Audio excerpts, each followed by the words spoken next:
Hi friends, இன்றைக்கி நம்மளுடைய சேனலில் டிஎன்பிஎஸ்சி குரூப் 4 விஓஓ எக்ஸாம் ஓரியன்டாக object type question with answers தான் பார்த்துட்ருக்கோம். நம்மளுடைய சேனலை சப்ஸ்கிரைப் பண்ணாமல் பார்க்குறவங்க சப்ஸ்கிரைப் பண்ணிவிட்டு பாருங்கள். பக்கத்தில் இருக்கிற பெல் ஐக்கனை கிளிக் பண்ணிக்கோங்க. அப்போ தான் அடுத்தடுத்து புது வீடியோஸ் உங்களுக்கு நோட்டிஃபிகேஷனில் வரும்.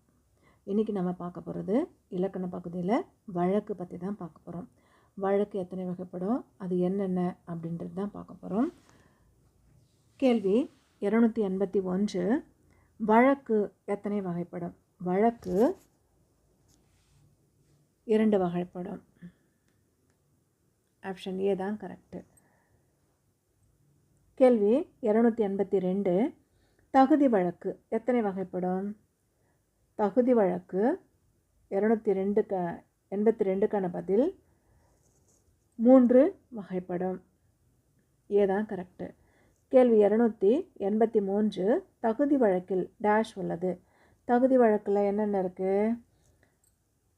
இடக்கரடங்கள் இருக்குது, மங்களம் இருக்குது, குழு குறி இருக்குது, எல்லாமே இருக்குது. 283க்கான பதில் ஆப்ஷன் டி இவை அனைத்தும்.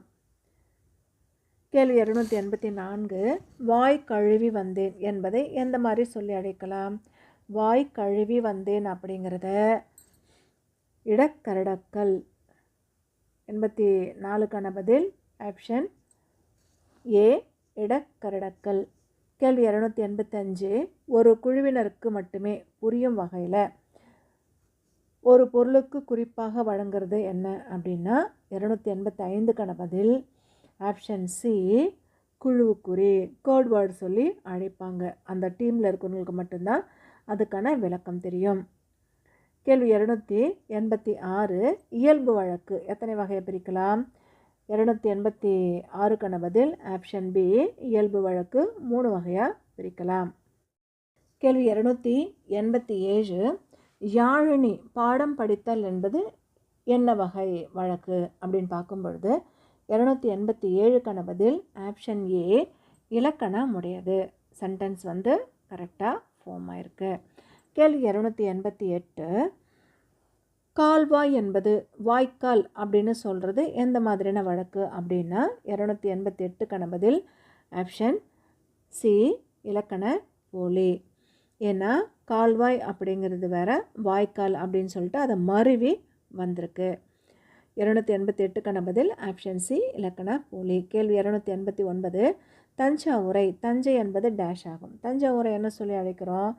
289க்கான பதில் தஞ்சாவூரை தஞ்சை அப்படின்னு சொல்லி மருவி அழைக்கிறோம். 289க்கான பதில் ஆப்ஷன் பி மருவி.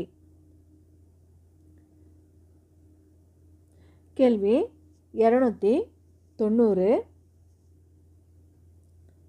இறந்தாரை இறைவனடி சேர்ந்தார் அப்படின்னு சொல்கிறது என்ன? இறந்தாரை இறைவனடி சேர்ந்தார் அப்படின்னு சொல்கிறது மங்களம். கேள்வி 291. பொற்கொள்ளர் பொன்னை பரி என்பது என்ன மாதிரி சொல்லி அழைக்கப்படுது அப்படின்னா 291க்கான பதில் ஆப்ஷன் சி குழுவுக்குறி. கேள்வி 292. சிவிரி அப்படிங்கிறத விசிறி அப்படின்னு சொல்கிறோம். இதுக்கான காரணம் என்ன அப்படின்னா இயல்பு வழக்கு, இயல்பாக சொல்கிறது. கேள்வி 293. விளக்கை குளிரவை அப்படின்னு சொல்கிறது என்ன? விளக்கை குளிரவை அப்படின்னு சொல்கிறது தகுதி வழக்கு. கேள்வி 284. கால் கழுவி வந்தேன் அப்படின்னு சொல்கிறது இது என்ன அப்படின்னா இடக்கரடக்கல். 294க்கான பதில் ஆப்ஷன் ஏ. கேள்வி 295. கீழ்கண்டவற்றில் மருவு என்ன அப்படின்னா 295க்கான பதில் மருவு அப்படிங்கிறது கோவை.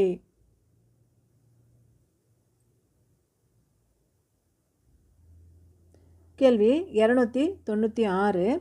எது தகுதி வழக்கு அல்லாதது? தகுதி வழக்கு அல்லாது 296க்கான பதில் மருவு அப்படிங்கிறது தகுதி வழக்கு அல்லாதது.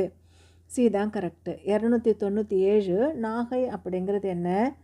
297 நாகை அப்படிங்கிறது மருவி வர்றது, நாகப்பட்டினம் நாகை அப்படின்னு மருவி வர்றது. கேள்வி 298, கீழ்கண்டவற்றில் எது இலக்கண போலி? இலக்கண போலி என்ன அப்படின்னு பார்க்கும் பொழுது 298க்கான பதில் புறநகர், சதை, நுனிக்கொம்பு இது எல்லாமே இலக்கண போலி. கேள்வி 299, கீழ்கண்டவற்றில் எது இலக்கணம் உடையது? இலக்கணம் உடையது எது அப்படின்னு பார்க்கும்பொழுது 299க்கான பதில் ஆப்ஷன் ஏ, நிலம்தான் இலக்கணம் உடையது. கேள்வி 300, எது இயல்பு வழக்கு அல்லாதது? இயல்பு வழக்கு இல்லாதது எது? மங்களம் அப்படிங்கிறது இயல்பு வழக்கு அல்லாதது. ஏதான் கரெக்டு. இதோட இன்னைக்கான object type question with answers முடியுது.